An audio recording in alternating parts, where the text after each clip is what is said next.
उत्तर प्रदेश के पूर्व मुख्यमंत्री अखिलेश यादव यूपी के चुनाव में पाकिस्तान के संस्थापक मोहम्मद अली जिन्ना का जिक्र छेड़कर नए विवाद को खड़ा कर चुके हैं। उनका जिक्र गलती से कर दिया या जानबूझकर किया गया है। जानकारों के मुताबिक अखिलेश की जुबान फिसलती नहीं है, वे जो करते हैं सोच समझ कर करते हैं। 31 अक्टूबर को हरदोई जिले में समाजवादी विजय रथ यात्रा लेकर पहुंचे अखिलेश यादव ने जिन्ना की तारीफ करते हुए कहा कि उन्होंने आज़ादी के लिए संघर्ष किया था। उन्होंने कहा कि जिन्ना, गांधी और पटेल की सोच एक ही थी।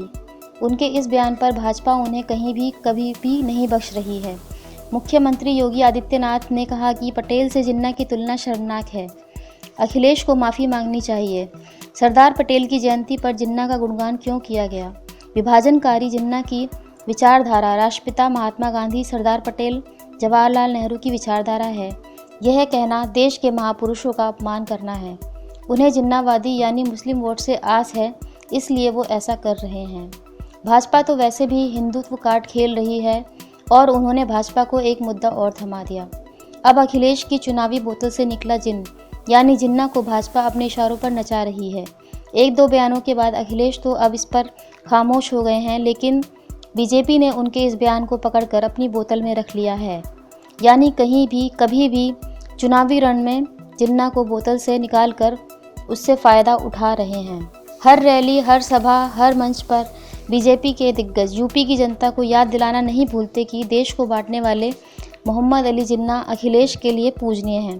गृह मंत्री, मुख्यमंत्री, बीजेपी अध्यक्ष, प्रदेश अध्यक्ष, डिप्टी सीएम, कोई भी कहीं भी ना तो जिन्ना को छोड़ रहा है ना अखिलेश को।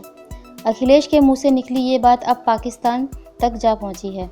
बीजेपी का मानना है कि अखिलेश को इस समय जिन्ना की याद क्यों आई है, अखिलेश को जिन्ना और ओवैसी को दंगा क्यों याद आ रहा है, ये दोनों मिलकर क्या करना चाहते हैं। अखिलेश के सामने कई सवाल हैं। पहला ये कि क्या अखिलेश मुसलमान वोटों से बीजेपी के हिंदुत्व कार्ड को टक्कर देना चाहते हैं। दूसरा सवाल है कि क्या भारत के मुसलमानों के हीरो जिन्ना हैं। तीसरा सवाल है कि क्या अखिलेश को ओवैसी से मुस्लिम वोटों के बंटवारे का डर है। और चौथा सवाल है कि क्या अखिलेश आज भी अपने पिता के मुस्लिम यादव फार्मूले को फॉलो कर रहे हैं। यह अजीब है कि इस बार ना तो चुनावों में कोरोना के प्रहार की, ना रोजगार की, ना ही भ्रष्टाचार की बात हो रही है। ऐसा लगता है कि इस बार चुनाव सिर्फ हिंदू मुस्लिम वोट बैंक पर ही टिका है।